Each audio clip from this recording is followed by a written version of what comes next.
آپ کو معلوم ہے کہ ایک مکڑی بچے پیدا کرنے کے بعد بچوں کے باپ کو قتل کر دیتی ہے۔ جدید سائنسی تحقیق نے یہ بات پروو کی ہے کہ ایک مادہ مکڑی بچوں کو پیدا کرنے کے بعد وہ جو بچوں کا باپ نر مکڑی ہوتی ہے اس کو قتل کر کے گھر سے باہر پھینک دیتی ہے۔ پھر یہی بچے جب پروان چڑھتے ہیں تو بڑے ہو کر اپنی ماں مکڑی کو مار دیتے ہیں اور گھر سے باہر پھینک دیتے ہیں۔ کس قدر ظالمانہ نظام ہے مکڑی کے گھر کا۔ اب آ جائیں قرآن کریم کی سورہ العنکبوت پر۔ عنکبوت عربی میں مکڑی کو کہا جاتا ہے۔ کیا وجہ ہے، کیا حکمت ہے کہ اللہ نے پوری سورت کا نام ہی مکڑی کے نام پر رکھ دیا اور قرآن کریم میں فرمایا کہ گھروں میں سب سے زیادہ کمزور گھر مکڑی کا ہے اگر انسان علم رکھتے۔ اب اس میں حکمت کیا پوشیدہ تھی؟ جدید سائنسی تحقیق نے یہ ثابت کر دیا ہے کہ جب کمزور گھر کا خیال آتا ہے تو میں نے بھی پڑھنے سے پہلے یقیناً آپ بھی یہی سوچتے ہوں گے، اس کے جالے کی طرف اشارہ جاتا ہے کہ اس کا ظاہری جالا اس قدر کمزور ہے کہ اسے کہا جا سکتا ہے کہ اس کا گھر بڑا کمزور ہے۔ لیکن تحقیق کے بعد یہ راز کھلا کہ جو مانوی طور پر اس کے گھر کے اندرونی معاملات تھے، جو اندرونی دشمن اور خانہ جنگی کی طرف اشارہ تھا کہ اس کے اندر کتنے راز پوشیدہ ہیں۔ بلا شبہ قرآن کا ہر لفظ زندگی بخشتا ہے۔ جب اس سورت کی مزید تفصیل میں جائیں تو اس سورت میں تمام فتنوں اور سازشوں کا ذکر ہے۔ آغاز کچھ یوں ہوتا ہے، بہت سے لوگ ہیں جو یہ گمان کرتے ہیں کہ اس بات پر چھوٹ جائیں گے کہ ہم ایمان لے آئے اور ان کی آزمائش نہیں ہوگی، اور پھر یوں فرمایا کہ بہت سے لوگ ہیں جو یہ سوچتے ہیں کہ ہم ایمان لے آئے لیکن جب ان پر کوئی آزمائش نازل ہوتی ہے تو اسی آزمائش کو اللہ کا عذاب سمجھ لیتے ہیں۔ اس صورت میں یعنی بہت سے فتنوں کا ذکر کیا گیا۔ اب سوال ذہن میں یہ آتا ہے کہ فتنوں کا مکڑی اور اس کے جالے سے کیا تعلق؟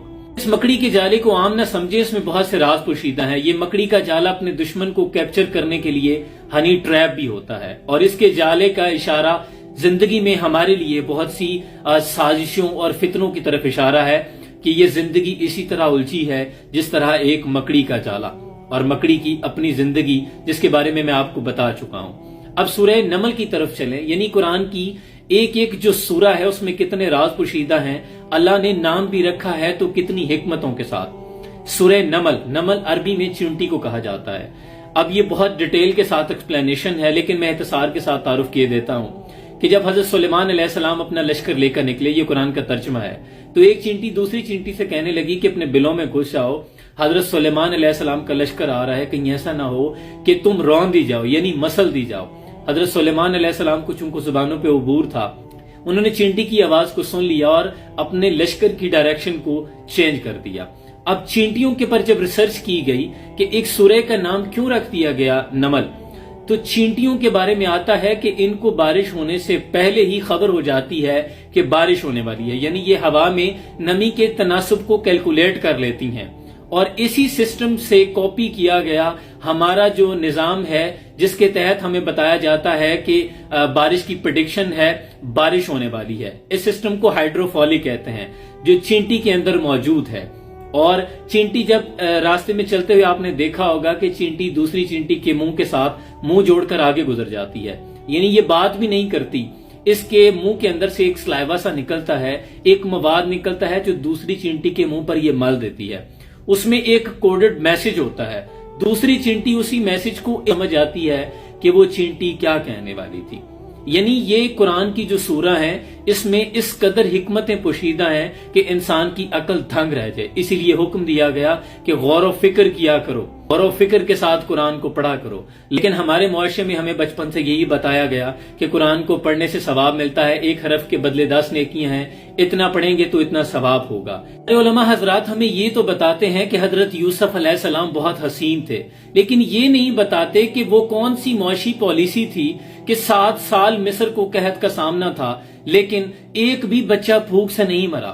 ہمیں یہ تو بتایا جاتا ہے کہ حضرت سلیمان علیہ السلام کو اتنی دسترس تھی کہ جنات بھی ان کے تابع تھے، لیکن یہ نہیں بتایا جاتا کہ آپ کا ملک فلسطین جو کہ ایک انڈسٹریل اکانومی تھی اور ملکہ بلقیس کا ملک یمن ایک زرعی اکانومی تھی، ایگریکلچر اکانومی تھی، تو آپ نے فلسطین اور جو یمن تھا اس کے مابین ایک کانٹریکٹ سائن کیا تھا کہ اپنی سوسائٹی کو بہت خوشحال کر دیا تھا. ہمیں یہ تو بتایا جاتا ہے کہ حضور اکرم صلی اللہ علیہ وآلہ وسلم کے یہ کمالات تھے، آپ اس قدر حسین تھے، اور یقیناً بچوں کو یہ علم ہونا بھی چاہیے، لیکن ساتھ میں یہ کیوں نہیں بتایا جاتا کہ ایک ایسا معاشرہ جس کی طرف آپ کو معلم بنا کر بھیجا گیا، جہاں چھوٹی چھوٹی بات پر لوگ قتل و غارت کر دیا کرتے تھے، سروائیول کر رہے تھے، زندگی جینے کے لیے غلہ بھی نہیں تھا، لیکن ایک ایسی فلاحی مدینہ کی ریاست کا قیام کیسے ممکن ہوا کہ جس میں زکوٰۃ لینے والا کوئی نہیں بچا؟ کیا تھی حضرت عیسیٰ علیہ السلام کی نو وائلنس کی تحریک؟ وہ حضرت موسیٰ علیہ السلام کی حکمت عملی کیا تھی کہ اتنے بڑے فرعون کے خلاف اتنی بڑی آزادی کی تحریک اور ایک بھی شخص کا قتل نہیں ہوا؟ یہ بہت سی چیزیں ہیں جو سمجھنے کی ضرورت ہے. اس لیے میری آپ سے گزارش ہے کہ قرآن کو ثواب کی خاطر نہ پڑھا کریں.